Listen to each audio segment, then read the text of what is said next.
잠언 6장 6절로 19절 말씀을 가지고 하나님의 은혜를 구하면서 오늘 위험한 일에서 벗어나야 합니다라는 제목으로 하나님 말씀을 증거하려고 합니다. 어제가 한국의 그 스승의 날이었어요. 미국은 스승의 날이 언제인지 아세요 혹시? 미국 스승의 날 학교 졸업한 학생들도 몰라요? 미국은 내셔널 티처스 어프리시에이션 데이가 그 5월 4일이더라고요. 그래서 스승의 날이었는데 그 어제 밤에 한국에 계신 목사님한테서 그 카톡이 왔어요. 목사님, 한국은 오늘이 스승의 주일입니다. 이러시고 저는 목사님 생각하면서 스승의 은혜를 기억했습니다. 이렇게 얘기를 하시더라고요. 그러니까 인터넷이나 이런 데 보면서 스승의 날을 막 이렇게 기리고 이러는 사람들 소식을 이제 듣곤 했거든요. 그러면서 나는 누구의 스승일까? 또는 누가 내 스승인가에 대한 생각을 좀 하는 시간을 좀 가졌습니다.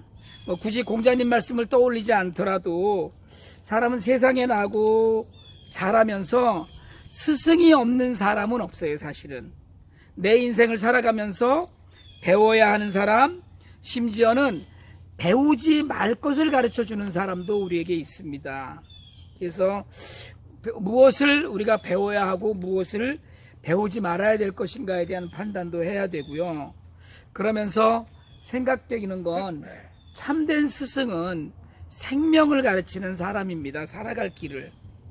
그래서 사람의 도리를, 사람이라면 당연히 해야 될 도리들이 있어요. 살다가 보면 우리가 혼자 사는 거라면 모르겠지만 이렇게 살다가 보면 동양 철학이나 또는 그 동양 유교적 사상을 가진 그런 윤리만이 아니라 그 윤리가 아니더라도 우리는 배워야 되고 행해야 되는 것들이 우리에게 꼭 있습니다. 그래서 그런 것들을 우리가 배워가면서 내 인생에 이분이 내게는 인생의 스승이지 하는 그런 분들이 있다는 거예요. 여러분들에게는 스승이 누구예요? 어떤 분이 스승입니까? 제게는 스승이 몇 분 계셔요. 정말 영적인 부모처럼 여기는 스승도 계시고 실제로 저를 목회의 길로 이끌었던 스승도 계십니다. 동년배이지만 제가 참 존경하고 배워야 할 것이 많은 분들도 있어요. 스승은 가야 할 길을 가르치기도 하지만 가지 말아야 될 길을 가르치기도 해요. 그래서 여러분들에게 혹시 여러분들 삶에 이건 옳은 길입니다, 이건 그른 길입니다를 가르쳐주는 분이 있다면 정말 좋은 스승을 만났다라고 여기면서 사시면 좋겠어요. 그리고 그런 분들에게 정말 스승으로서 존경의 마음을 표시하고 그 존경의 마음을 전해드리는 것도 우리가 세상을 살아가면서 사람으로서 해야 될 일입니다. 그래서 그런 생각을 하면서 내가 정말 좋은 스승인지 또 내가 누구에겐가는 좋은 그 제자인지에 대한 생각을 좀 해요. 저는 뭐 예수님의 제자들처럼 좋은 제자는 아니고요. 또 제가 누군가에게 훌륭한 스승이라는 생각을 해본 적이 없습니다. 그런데 부모는 자녀를 보면 안다고 그러잖아요. 자녀가 하는 걸 보면 아이들은 부모의 등을 보면서 자란다고 그래요. 애들은 다 부모의 등을 보면서 자라는 거거든요. 근데 부모는 자녀를 보면 알듯이 스승은 제자를 보면 알아요. 그럼 목사는요? 목사는 당연히 성도를 보면 압니다. 저 목사가 괜찮다 나쁘다는. 그래서 저는 성도를 보면 목사를 안다 그러니까 제가 저를 생각할 때 어떻게 생각할 것 같아요? 내가 어떤 스승이다 이렇게 생각하고 있을 것 같아요. 여러분들이 자신을 보면 아는 이야기고요.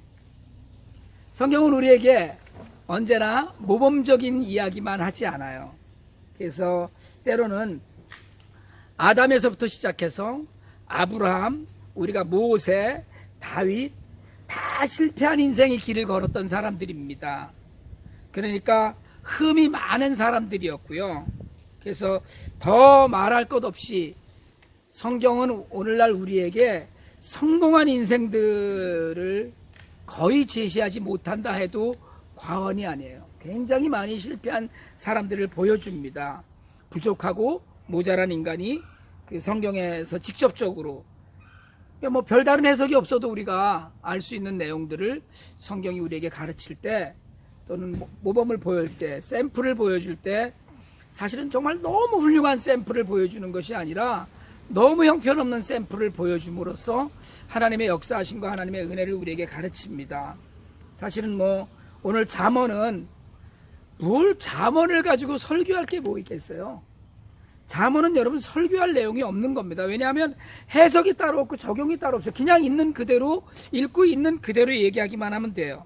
그렇지만 그러면서도 그 가운데서 우리가 좀 정리하고 추려볼 내용들을 잠언 6장에 들어와서 이야기합니다. 그래서 오늘 우리가 6절부터 읽었지만 1절부터 19절 사이에 우리에게 보여주고 하고 있는 내용들이 세 가지 중요한 교훈이 있어요. 사실은 1절에서부터 5절까지에서는 경솔하게 보증 서지 말라 이 얘기를 해요. 그러니까 이 말씀은 재정적으로 곤란에 처한 이웃을 모른 척 하지 말라는 이야기가 아닙니다. 중요한 건 타인의 재물을 책임지겠다는 게 보증이잖아요. 한국에서는 이 보증을 잘못 써서 그 망한 집들을 많이 봅니다. 옛날에는 정말 더 많았었고요. 그러니까 보증 받은 사람이, 그러니까 나를 누가 책임져 주겠다고 보증을 섰는데 내가 망해버린 거예요. 그러면 나만 망하면 괜찮은데 그 사람이 망하는 거예요. 그러니까 보증을 서는 사람은 대개의 경우에 재산이 있는 사람이거든요. 근데 그렇게 집도 뺏기고 뭐 세상에 집안에 가구 다 차업당하는 그런 모습들을 우리가 봅니다. 그런데 성경은 오늘 생각 없이 약속했던 것은 후회하기 전에 돌아와서 다시 생각하고 후회하기 전에 가서 풀어달라고 겸손히 간청하라고 가르쳐요.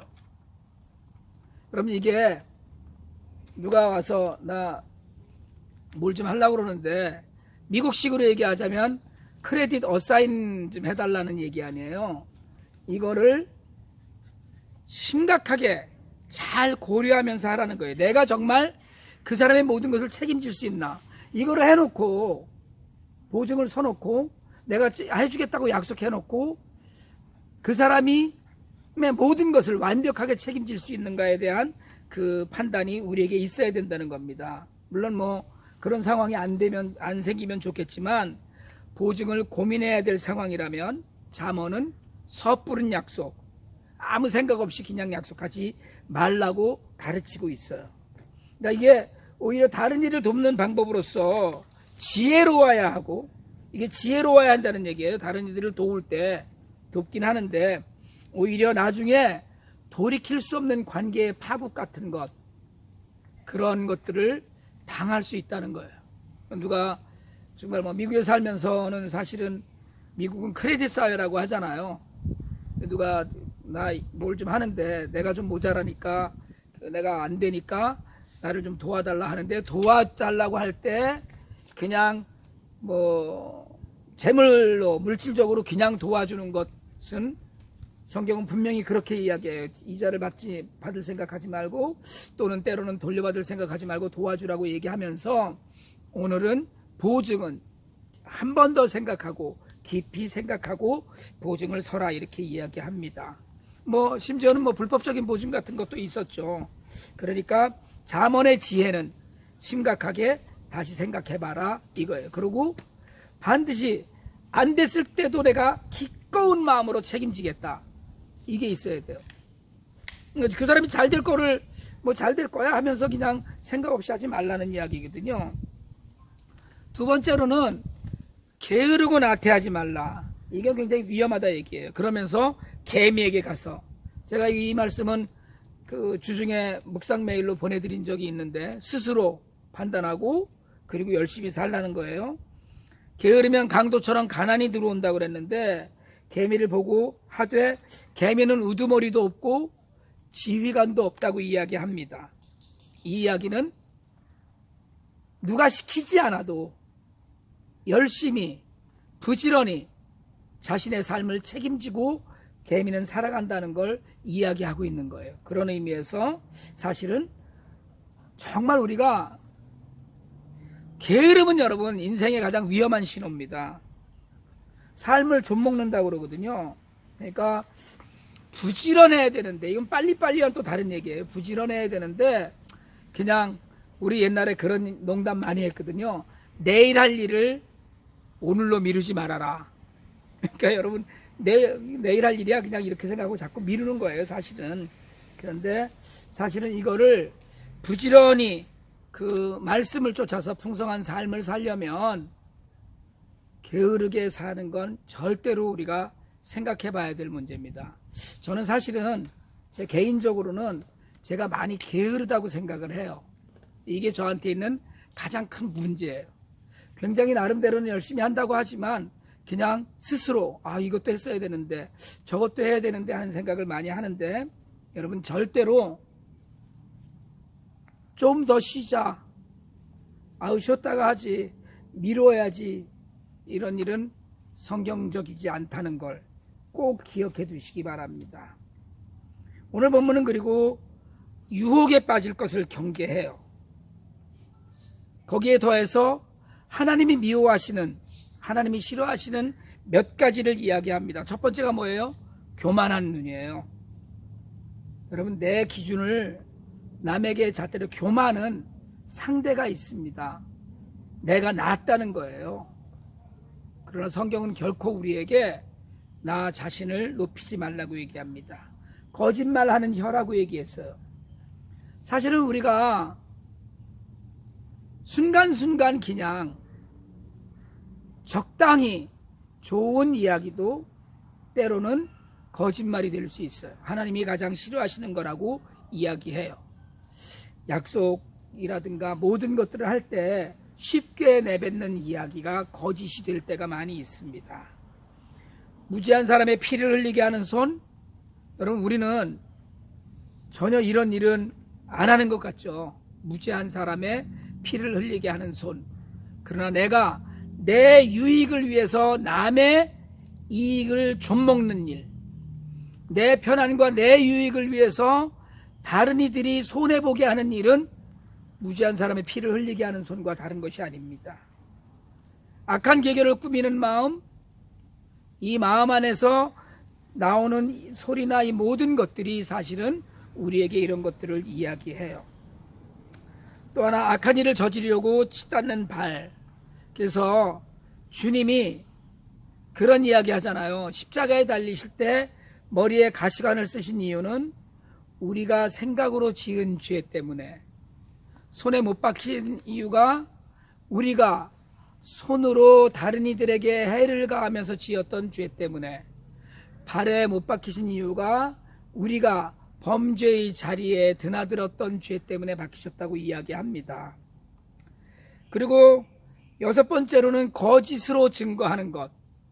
이건 십계명부터 있는 거잖아요. 그리고 마지막으로 친구를 이간하는 사람이라고 오늘 잠언은 이야기합니다. 사람들은, 제가 지난주일에도 말씀을 드렸고 제가 이제까지 쭉 늘 말씀을 드리는 것 하나는, 사탄이 우리에게 원하는 것은 오직 하나라고 말씀드렸어요. 사탄은 여러분의 실패를 원하지 않습니다. 사탄은 여러분이 가난해지는 걸 원하지 않아요. 사탄은 할 수 있으면 여러분이 부자로 살기를 원해요. 사탄은 될 수 있으면 여러분들이 풍족하고 부유하게 살기를 원합니다. 사탄은 여러분이 건강하기를 원해요.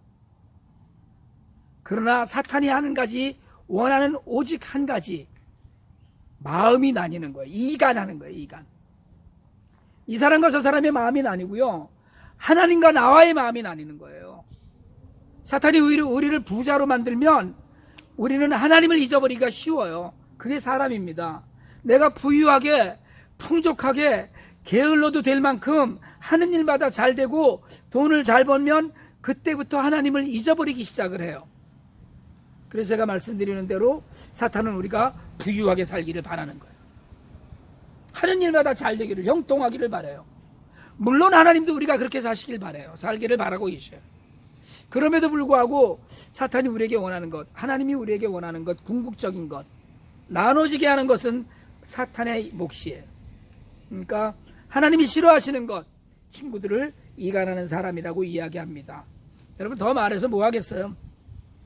신중하지 않으면 결국 이기적인 본성대로 사실은 남을 해치고 나의 그 주님 미워하는 행동을 조심하지 못하고 살 수 있습니다. 세상은 스승의 날로 말씀을 드렸지만 스승이 없는 세상이라고 이야기해요. 그렇지만 스승이 없는 것이 아니라 스승의 가르침에 귀를 기울이는 제자가 없는 세상인지도 모릅니다. 사실은 어려움이, 저도 사실은 굉장히 많은 어려움 같은 것들이, 마음의 어려움이 있어요. 목회를 하면서 때로는 늘 자괴감 같은 것, 그런 것들도 있습니다. 그런데 여러분, 성도의 소명, 삶의 소명, 특별히 목회자의 삶의 소명은 자기가 하는 일의 성공에 달려있지 않습니다. 여러분의 삶도 마찬가지예요. 여러분이 하는 일을 통해서 성공하려는 것, 그건 여러분들이 해야 될 목표가 아니에요. 사실은 우리가 정말 하나님 말씀대로 살고 있는가, 내가 정말 내 성공이나 내 업적이나 내가 많은 이들에게 영향력을 끼치는 거나, 이런 말은 사실은 이건 제게 하는 이야기지만 목회자의 삶에 필요한 이야기가 아닙니다. 하나님이 원하시는 성도의 삶은, 그리고 하나님이 원하시는 목회자의 삶은 그런 게 아니에요. 그냥 우리의 삶은 주님을 닮아가는 거예요. 성도와 함께 우리 모두가 주님을 닮아가는 것, 그게 잠언이 가르치는 길로 가는 겁니다. 저는 여러분과 함께 제가 주님을 좀 닮아가는 삶을 살면 좋겠다, 그런 생각을 해요. 그래서 혹시 오늘 우리가 생각할 때 내가 하나님이 싫어하시는 위험한 자리에 있는 것은 무엇인가? 나는 남들에게 내가 감당할 수 없는 약속을 함부로 하지는 않는가? 나는 정말 부지런히 내 삶을 살고 있는가? 나는 정말 하나님이 원하시는 것, 원하지 않는 것을 꼼꼼히 늘 묵상하면서 살고 있는가? 내가 무슨 일인가 하려고 할 때마다 그 일을 통해서 하나님의 영광이 드러나는 게 아니고 오직 내 유익만을 위해서 사는 것은 아닌가 하는 데 대한 묵상이 오늘 있기를 원합니다. 이제 7월 6월 말까지 우리가 잠언을 계속 묵상하게 되는데, 지혜의 말씀에 귀를 기울이시고 정말 복된 길로 가는 우리 모두가 되기를 주님의 이름으로 축복합니다.